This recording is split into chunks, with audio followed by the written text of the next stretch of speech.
Hey everybody, Peter Zeihan here, coming to you from cloudy Colorado. It is the 6th of August, a Sunday, and a lot has gone down in Ukraine in the last 72 hours. I'm going to try to catch you up on.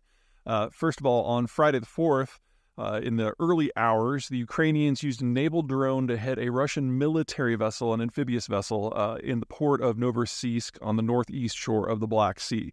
Now, all by itself, this is kind of a big deal. The Ukrainians have been building naval drones of increasing range, explosive power, and sophistication. I'm oversimplifying here, but basically take a motorboat, seal it up on the top, load it with a metric ton of explosives, and just, motor it right into a target. They've been using these for several months to hit military vessels in the vicinity of the port of Sevastopol, which is in occupied Ukraine.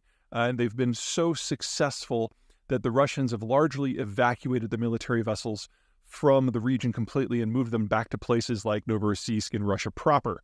The problem that the Russians have, or really any conventional naval force is going to have, is conventional naval forces are designed to strike over the horizon on a ballistic trajectory traditionally, or maybe use cruise missiles. And when you're dealing with something that's so low in the water like a motorboat, the weapons cannot get a negative inclination that's necessary to shoot down at them. So you're limited to using things like RPGs and bazookas and small arms fire in order to target them, and you can't detect them until they're close, and by the time they're close, the main ship weapons are useless. And so the Ukrainians have damaged and destroyed any number of Russian military vessels and forced them to basically abandon their forward military position in naval terms. They then, a couple weeks ago, used a couple of these to target the Kerch Strait Bridge. And remember that the Ukrainians have no access to the Sea of Azov at all. The Russians have conquered all parts of Ukraine that border that.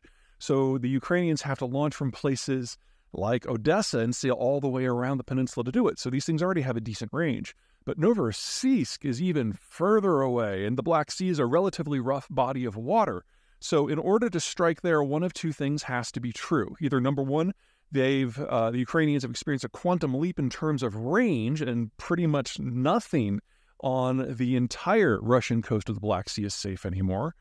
Or they are working with a third party in order to deliver these vessels closer to target. Of course, the Russians are going to say that it's the Brits and the Americans, but a far more likely candidate is Turkey. Now, Turkey is the second military power of the region, and historically speaking, they've easily been able to outpunch the Russians on the Black Sea simply because the Russians are spread out among multiple bodies of water, the Pacific, the Arctic, the Baltic, and none of them can reinforce. Whereas the Turks have controlled the straits that go through Istanbul, specifically the Bosphorus and the Dardanelles. They can easily move their forces from the Mediterranean to the Black Sea and back.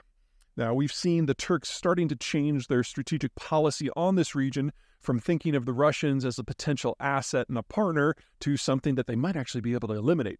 The Russians have done so badly for so long in this war that the math in Ankara seems to be that, maybe with a little push from us, we can just break Russian power completely. And if all it costs them is to smuggle a few motorboats basically from here and there in order to destroy the Russian strategic position, it might be worth it. Now, I don't have any specific information indicating that that is actually happening, but the logic holds, and the Turks are in the process of reevaluating everything. But regardless, it doesn't look like there are now any places in the Black Sea where the Russians need to be able to operate, where they can operate safely. That's kind of piece one. Piece two has to do with commercial shipping. Because yesterday, the 5th, on Saturday, the Ukrainians hit a tanker called the SIG, which is a Russian flag tanker that makes a run between Novorossiysk again and the Syrian port of Tartus, typically carrying aviation fuel, which is critical for any Russian operations in Syria. Now, it was hit on the way back, so it was empty at the time. And it wasn't sunk, but they did hit the engine room. And if this is the beginning of a trend, we've got a real problem for a lot of people. Let's start with the Russians. The Russian position outside of Russia proper, when you're dealing with operations either in Latin America or Africa, they're dependent on free movement of the seas.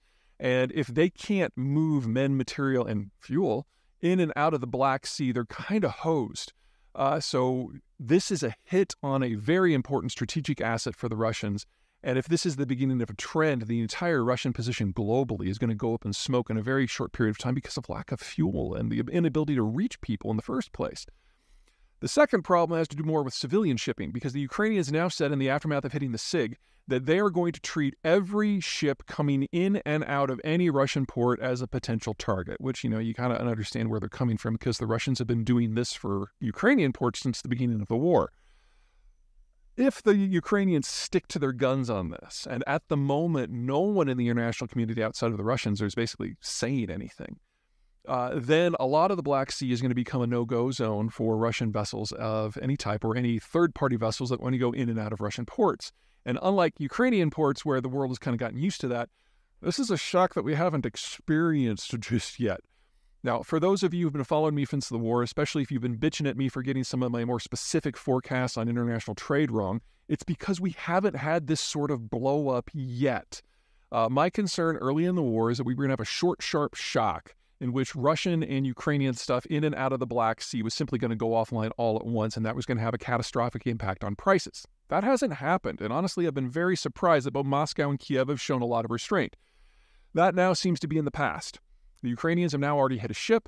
The Russians are specifically threatening anyone who comes in and out of any Ukrainian ports as well, and it's probably going to become a bit of a free-for-all in the not-too-distant future, and the Ukrainians have now demonstrated that they can strike several hundred miles from their ports. That should be enough to reach anywhere in the Black Sea where there is a vessel coming to or from a Russian port.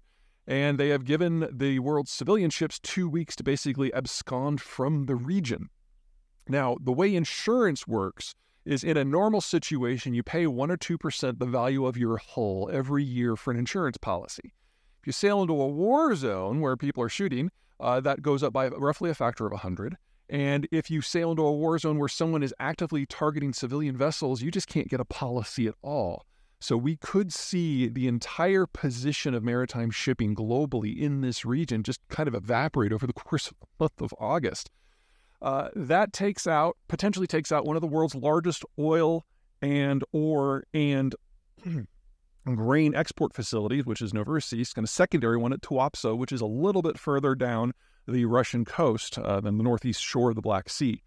That can hit any number of things very, very badly.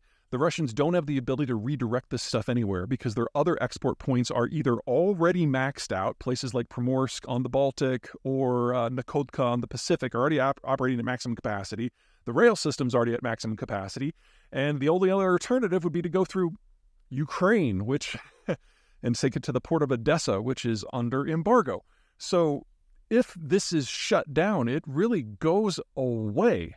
Couple complications here. Number one, Russian crude, if it gets locked in, oftentimes in the winter, these wells freeze solid and they would have to be redrilled. So it's going to be offline for years, maybe decades. Second, not all crude is created equal. And the crude that is exported through Novorossiysk and Tuapse kind of falls into two rough buckets. You have approximately 3 million barrels a day that is exported through these 2 points total. Half of it is Russian crude, which is a medium sour, and half of it is a called CPC blend, which comes from Kazakhstan, specifically the Tengiz superfield on the northeast shore of the Caspian Sea. It goes by pipeline to Novorossiysk. CPC blend is super light and super sweet.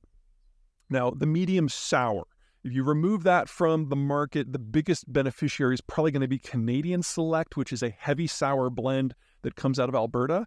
And if you remove CPC from the market, the biggest winner is probably going to be U.S. shale crude, which is also super light, super sweet.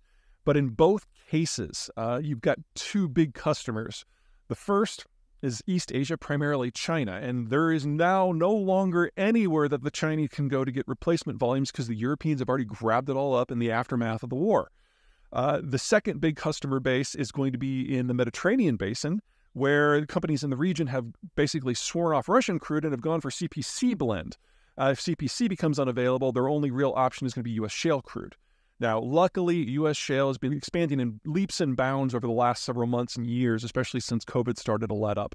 And it's nearing record levels, and it's only going to go up from here. So there's a possibility here that the Western side, the European side of these disruptions, is actually able to replace what they need from North America, whereas the Asian side just gets completely hosed. Which, you want to talk about reordering the international strategic environment.